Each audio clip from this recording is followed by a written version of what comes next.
Hello and welcome to EMAR EVOLVE TALK. I'm Melissa Rebronja, your host, and today we have Will Henshall. Hi. Will, for those of you who don't know, founded Londonbeat, which is a big pop soul band, and they had a hit song that I remember called I've Been Thinking About You. I've been thinking about you. Yeah, everybody knows I've been it. thinking about you. Yeah, so that's super cool. So besides being a songwriter, a music producer, and artist, and founder of this band, you are also a software inventor, a professional photographer, a visual artist, founder and CEO of Focus at Will. Yes. And you describe yourself as a Renaissance man. Where did it say that? It says on your LinkedIn. On my LinkedIn profile. So is that because of all the wonderful things that you do? I have made a living in three completely separate ways. And I've realized that it's a little unusual to do that. And yeah, I got described as a Renaissance man at one point, and it kind of makes sense. I've made a living, a decent living as a songwriter and as a musician. I did that for 17 years. And then I got involved in high tech and invented a system that networks recording studios. It's called DigiDelivery. And I went through the whole .com, .non, .bust, everything in San Francisco between 97 and 2003. Raised $35 million, had a big team of guys, and we built this thing called DigiDelivery, and then I sold the company to Avid in 2003. So I was involved in high tech and business and software invention and patents and due process and So how do you go from being an artist to being in that world? Yeah, it's very different, isn't it? Yeah, it's very different. Well, it's very similar. The process of recording music and the process of creating software are actually very similar, the process themselves. Yes. You have to plan an album, you have to write the songs, you have to record them, you have to plan them, you have to get the right people in the right day to record the stuff, then you have to mix them, then you have to get the right mix, and then so on. Software's the same. You have to design the thing you're making, you have to plan it correctly, you have to make sure you're spending the right money on the right widgets in the software or whatever it is, and then you release it. And it's a very expensive process, just like being in a studio. So when you let's say we write a song, right? And I go ahead and hire an orchestra, and then I get the orchestra in next week. $35,000 to hire the LA Phil to come and record this thing. Yes. But what I did wrong was I didn't check with you what key you can sing it in. Yeah, right? Yeah. So now you come in to sing. It sounds like an expensive mistake, right? So now you come in and now you sing that, and it's in the wrong key. I just blew $35K. Yes. And what did I do? Yeah. Same with software. You can build the wrong thing, it's very expensive, and now I have to throw it all away and start again. So the process of the due process of recording and software invention, the thing that is difficult to understand is if you're a software inventor and I can read code as well as music, and so what's similar about that? Well, it's about math. As a musician, you know a lot about math and timing, and you just have this sense of just how everything kind of sits together like this. And code is the same. You just know, these are the things that we need to put together to make this thing happen, whatever you're trying to make. Did you make more money from music or from your high-tech inventions and software? I've never asked myself that question. Probably about the same, I would say, over the years. Really? Yeah. That's cool. Yeah. Did you put the same amount of effort in both? Yeah. Everything I do to the best of my ability. Are you or were you famous? Famous? Yeah. In what way? I don't know, like I guess Londonbeat has some fame to it. And how has that affected? That's a really good question. Yeah, we had, Thinking About You was a #1 record all over the world, including here in the States.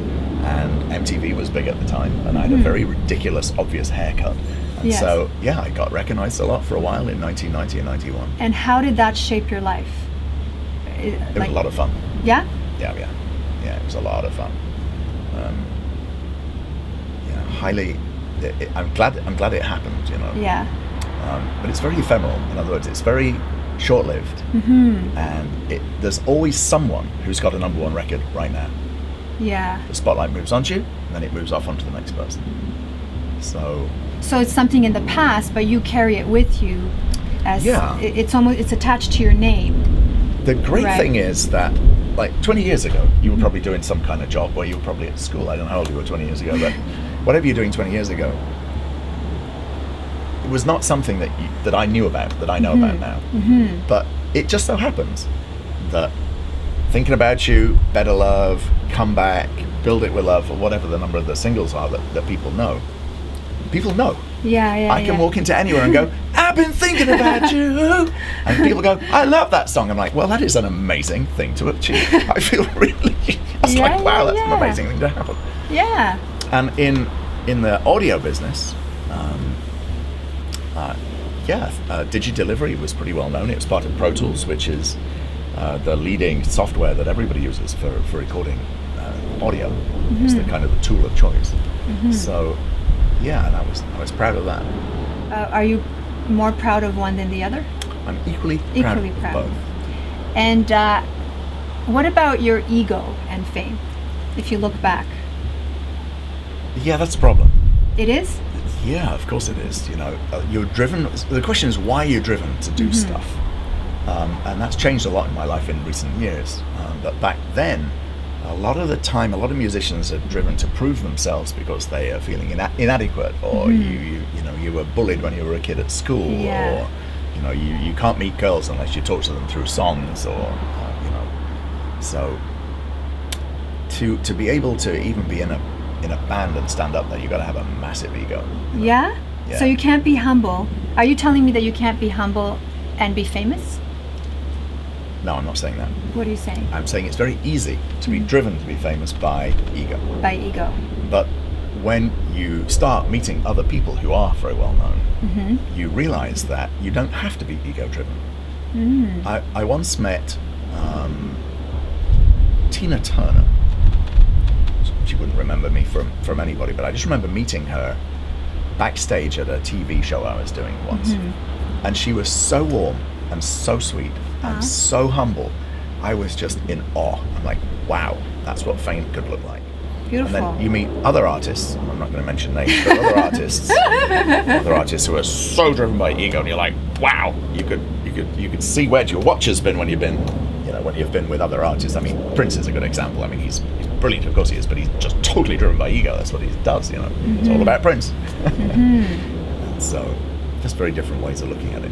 I'm very different now than I used to be. Yeah. So you've grown through the experience. Oh yeah, very much so. What is your spirituality?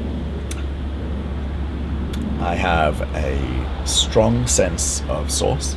I'm not a traditional Christian, or I wouldn't define myself in that way.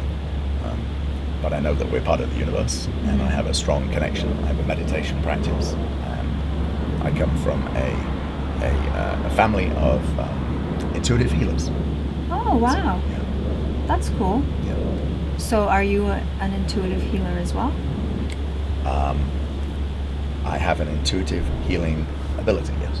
Nice. Well, you're in the right place here in California, right? That's very true. To nurture that gift. I have a lot of friends who are body workers and who are healers. And so Beautiful. a lot of it is about having just an intuition about stuff. You just know about things. You're just like, what's happening here? So you're able to read So people. were you raised with religion? No. You weren't? No. Oh, okay. No. That's interesting.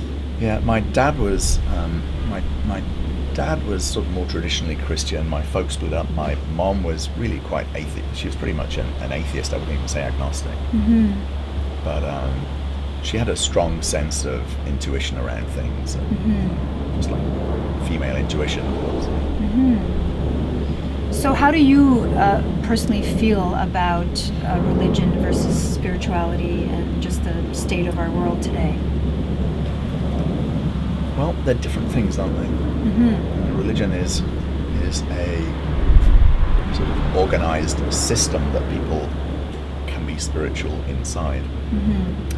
When I was working as a photographer, I did a lot of weddings, which is an interesting way of meeting people and seeing about. I did a couple of hundred weddings probably. Oh, wow. Over a 7-year period. Anybody who watches this might remember me as your wedding photographer.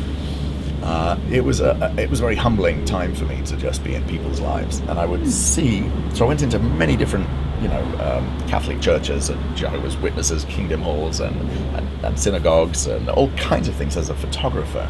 And I would see how religion and spirituality mix and work in people's lives. And there's the Agape Center here in LA, and I just remember doing a couple of weddings in there with Michael Beckwith, who's the spiritual leader there. And it's nothing to do with religion. It's all about spirituality and connection to source and meditation and just being present here as a human. But I've also seen, I've been in, Roman Catholic weddings where it's been incredibly spiritual, where the priest has just been absolutely channeling the same thing, and I've been deeply, deeply moved. But I've also been in other weddings where same thing at a Catholic wedding where the guy is like can't wait to go and have a drink afterwards, and we're all looking at our watches. Yeah. So yeah, that's interesting. So it's about what's important to you in all of that, to feel the connection? Yeah. My life's work now is about enabling people to do their best. I'm passionate about, my actual work is to create technology that allows people to be their best, their very most excellent self. And Focus at Will is about that. So that's what it is. Focus at Will is a system that plays music that helps you do stuff. And it's a very subtle thing. Here's for instance, people don't know this, but if you listen to music you like while you're trying to do something, it'll distract you, right? So if you listen to music in the background, let's say you love Snoop, right? And you put it on in the background while you're trying to do your homework, you're trying to work. It will be like, it's a cognitive overhead. So it's like you've got a print job going on in your brain. This part of your brain, somewhere back here, is listening to Snoop, and you're going to be writing. You're doing your essay for school, and you'll be writing Snoop. You just can't do it. Yeah. So Focus at Will is all about discovering there's a kind of music that will help you concentrate, but is not distracting. And that's a really good example of technology that makes us better. There's a lot of technology around that is really distracting. Nearly all video games. Most TV is just wasting your time. It's trying to sell you stuff. And much of our life is based around someone trying to sell you something you don't need.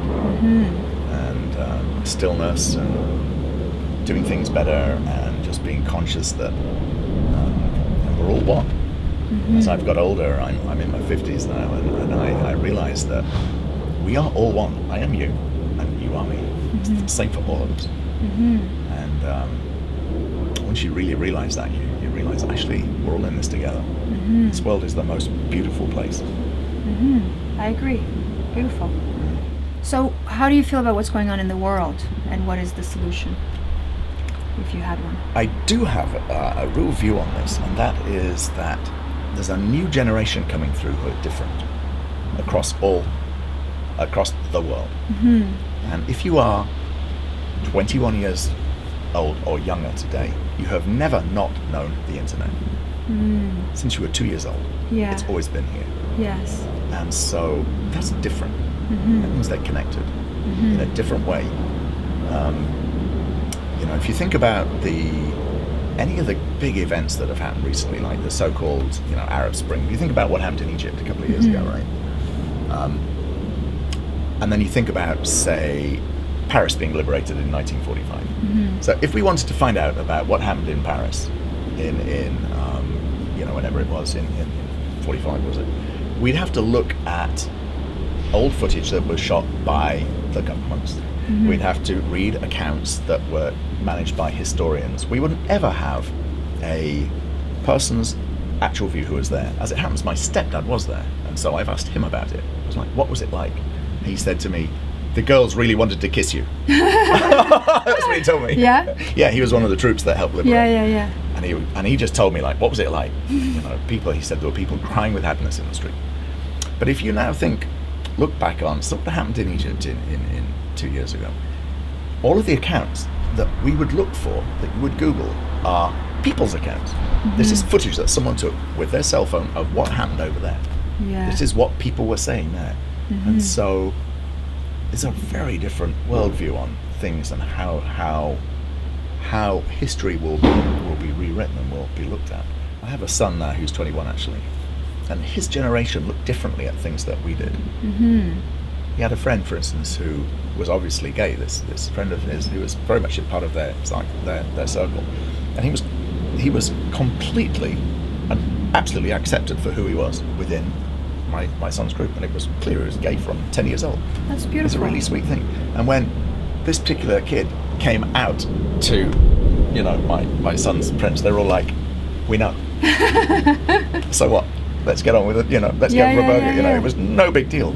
And in my generation, same thing. We knew so and so was gay, but then it was like this deal, and ultimately, of course, so what? So I think that the newer generation is different. They have a different worldview. They have different values.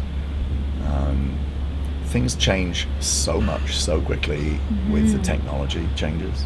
Is there anything else you'd like to say to the people out there about evolution, consciousness, or spirituality? I will say this, that we live at a time of incredible abundance. Mm-hmm. And if you look at the media, Singularity University are investors in my business. And I know Peter Diamandis well, and the founder.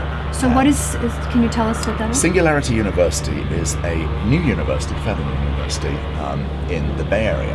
It's it's on the campus of NASA in Moffett Field near San Jose. And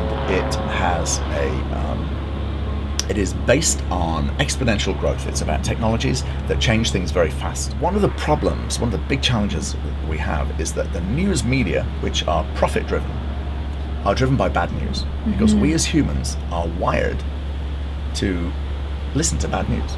We are only concerned about bad news, because that's our danger.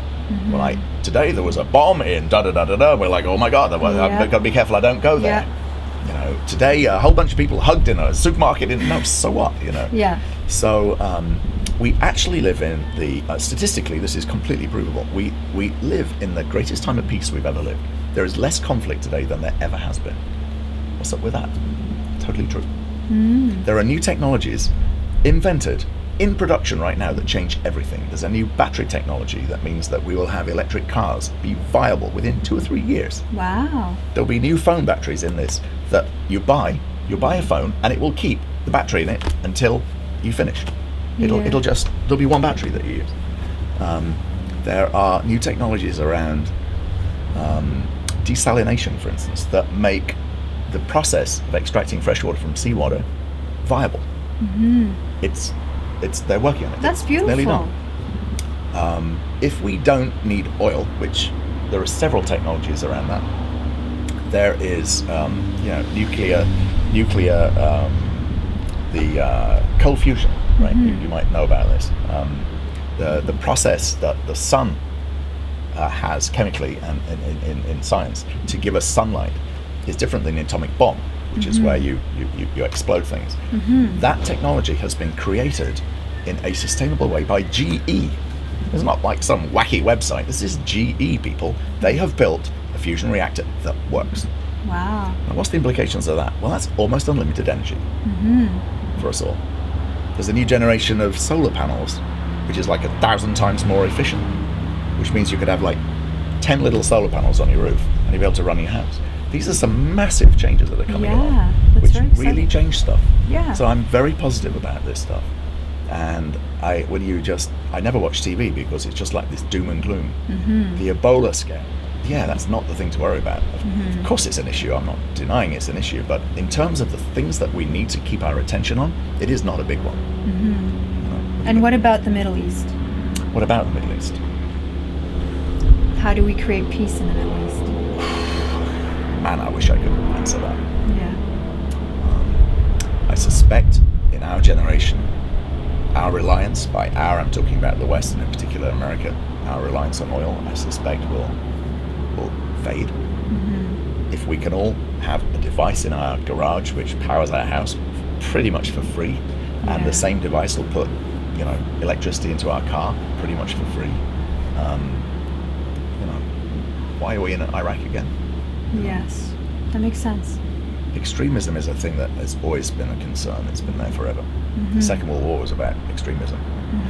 Yeah. So it's something with the price of freedom is constant vigilance. Yeah. So I've I've played in the Middle East over the years. We've done shows in all kinds of places.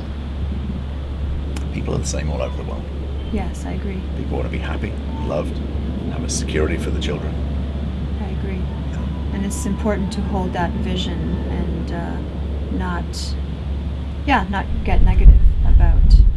Yeah, people are the same. Yes. Even if someone is coming from an extreme position or they're fanatical in a sort of religious way, they still have the same needs. They still want their kids to love them. They still have their parents. We are the same. So, and I think with these new technologies coming along, where we're ever more connected. In Israel, in particular, there's a number of organisations that are introducing, Arab and Israeli youth. If you know someone, you're not gonna hate them. You know them. So, Well, thank you very much. thank you for asking me some very deep questions. I've never been asked on camera before. Oh, really? Well, thank you. It was my pleasure. Thank you. And thank you everyone for watching. Will Henshall. Thank you.